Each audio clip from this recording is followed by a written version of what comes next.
ग्रंथों में शुक्रवार का दिन संतोषी माता की पूजन के लिए निर्धारित है। अत्यंत ही सरल, आसानी से प्रसन्न होने वाली संतोषी माता का व्रत हर तरह से गृहस्थी को धन धान्य, पुत्र, अन्न, वस्त्र से परिपूर्ण रखता है।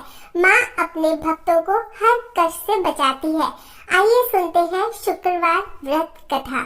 पौराणिक कथा के अनुसार एक बुढ़िया के 7 बेटे थे।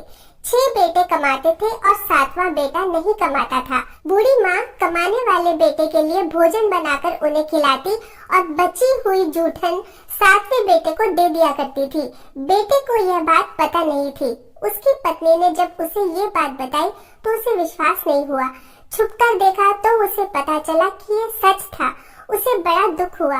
एक दिन जब माँ ने खाने पे बुलाया तो उसने बोला कि मैं खाना नहीं खाऊंगा, परदेश जाकर कमाई करूंगा। माँ बोली, कल जाता है तो आज ही चला जा। ये सुनकर वो तुरंत घर से निकल गया। रास्ते में पत्नी से मिला। वो गोबर से कंडे बना रही थी। बोला, मैं परदेश जा रहा हूँ, कुछ समय बाद लौटूंगा। तुम अपना धर्म का पालन करते हुए ध्यान से रहना। वो बोली, आप मेरी चिंता ना करें, मुझे भूलना मत और मुझे अपनी कोई निशानी दे दो। उसे देखकर मैं समय बिता लूंगी। उसने उसे अपनी अंगूठी दे दी और चल पड़ा। एक बड़े शहर में बड़ी दुकान देखकर उसने काम मांगा। वहाँ जरूरत थी, इसलिए सेठ ने उसे काम पर रख लिया। उसने दिन रात मेहनत की और सेठ उसे तरक्की देता गया। कुछ ही समय में अपनी मेहनत और लगन से उसने सेठ का विश्वास इतना जीत लिया कि सेठ ने उसे अपना पार्टनर बना लिया। कुछ समय बाद सारा काम उसे सौंपकर सेठ यात्रा पर निकल गए। अब वो खुद बड़ा सेठ बन चुका था। उधर उसकी पत्नी पर बड़े जुल्म हो रहे थे। घर के सभी लोग उससे दिन भर काम कराते, जंगल में लकड़ी काटने भेजते, भूसे की रोटी खाने को देते, नारियल के कटोरे में पानी पिलाते। एक दिन जंगल जाते वक्त उसने रास्ते में कुछ औरतों को संतोषी माता का व्रत करते देखा। कथा कहते सुना। उसने पूछा कि ये व्रत कैसे रखते हैं और इसे करने से क्या होता है। उनमें से एक औरत ने बताया, यह संतोषी माता का व्रत है। इसे करने से दरिद्रता मिटती है, मन की चिंता दूर होती है, कुंवारों को मनपसंद जीवन साथी मिलता है, रोग दूर होते हैं, हर प्रकार का सुख प्राप्त होता है।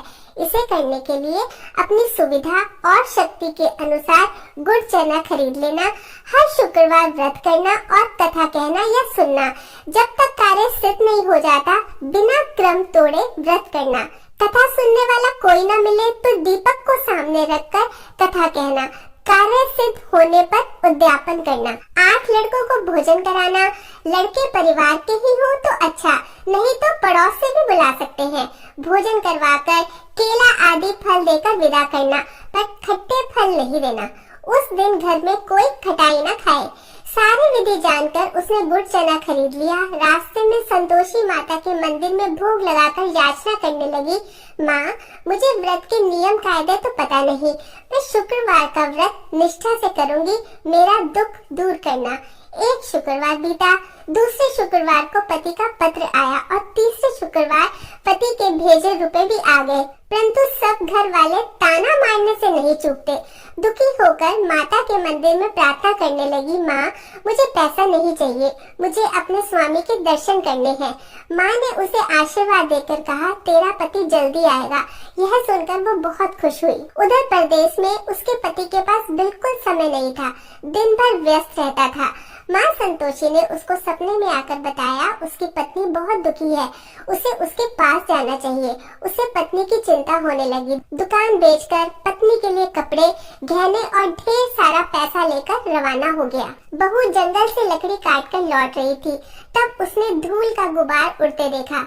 माता ने उसे बताया कि उसका पति आ रहा है, वो घर माँ के पास जा रहा है, इसलिए वो भी घर जाए और चौक में लकड़ी का गट्ठर डालकर आवाज लगाए, लो सासू जी, लकड़ी का गट्ठर, भूसे की रोटी दो, नारियल के खोले में पानी दो, आज कौन मेहमान आया है। उसने ऐसा ही किया।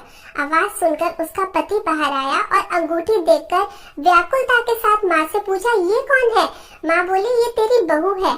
दिन भर घूमती रहती है, भूख लगे तो यहाँ आकर खाना खा लेती है, काम कुछ करती नहीं, तुझे दिखाने के लिए नाटक कर रही है। उसे विश्वास नहीं हुआ और माँ से चाबी लेकर ऊपर वाली मंजिल के कमरे में अपनी पत्नी के साथ चला गया। कमरे को महंगे सामान से सजाकर महल जैसा बना दिया और दोनों सुख से रहने लगे।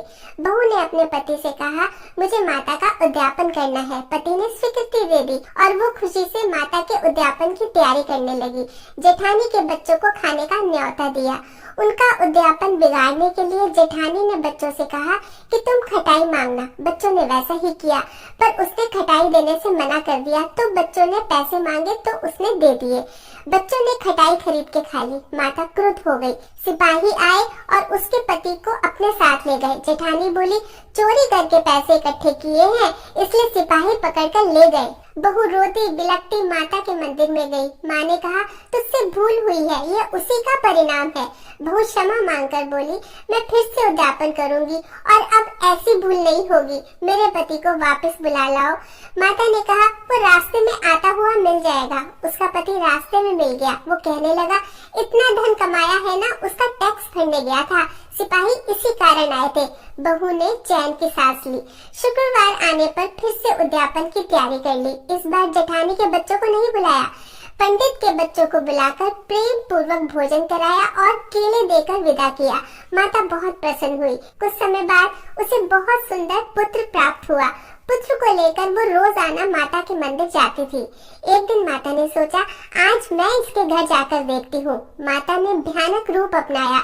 गुड़ और चने से सना मुंह, सूंड जैसे होठ, जिन पर मक्खियां भिन भिना रही थी। दहलीज पर पांव रखते ही उसकी सास चिल्लाने लगी, अरे देखो, कोई चुड़ैल आ गई, इसे भगाओ नहीं तो किसी को खा जाएगी। घर के सब लोग डर गए और चिल्लाने लगे। घर के खिड़की दरवाजे बंद कर दिए गए। छोटी बहू देखते ही पहचान गई और प्रसन्न होकर बोली, आज मेरी माताजी मेरे घर आई हैं। सास से बोली, माँ जी डरो मत, ये वही संतोषी माता जी हैं, मैं जिनकी पूजा करती हूँ, जिनका व्रत रखती हूँ। यह कहकर उसने घर के सब खिड़की दरवाजे खोल दिए और सभी लोग माँ के चरणों में गिर गए। कहने लगे, माँ हम अज्ञानी हैं, आपका व्रत भंग कर हमने जो अपराध किया है उसके लिए हमें क्षमा करें। माँ ने सभी को क्षमा करके कुशल मंगल का आशीर्वाद दिया और प्रेम पूर्वक रहने की सीख दी। सब आनंद से रहने लगे। बहू को जैसा फल दिया, संतोषी माँ वैसा ही फल सभी को दे। बोलो संतोषी माता की जय।